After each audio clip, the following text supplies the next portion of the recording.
ആദ്യം സൗമ്യ, പിന്നെ ജ്യോതി, പിന്നെ ഡെയിലി പത്രങ്ങൾ തുറന്നു കഴിഞ്ഞാൽ നമ്മൾ കാണുന്ന വാർത്തകൾ സ്ത്രീകൾക്ക് ഒരു സുരക്ഷിതത്വം ഇല്ലാത്ത ഒരവസ്ഥയിലേക്കാണ് കേരളമെന്നല്ല മൊത്തം നമ്മുടെ ഭാരതം എന്ന രാജ്യം തന്നെ മുന്നോട്ട് പോകുന്നത്.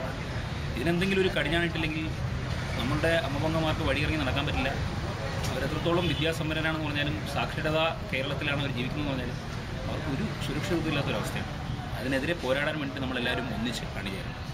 അതിന് വേണ്ടിയിട്ട് Mahatma Gandhi college of university Thodupuzha അവർ സംഘടിപ്പിക്കുന്ന ഇൻഫ്യൂസ് 2K13 പിന്നെ അതിനെ തുടർന്നുള്ള സോഷ്യൽ ഇനിഷ്യേറ്റീവ് എല്ലാത്തിനും എൻ്റെ ഹൃദയം നിറഞ്ഞ ആശംസകൾ. നന്ദി.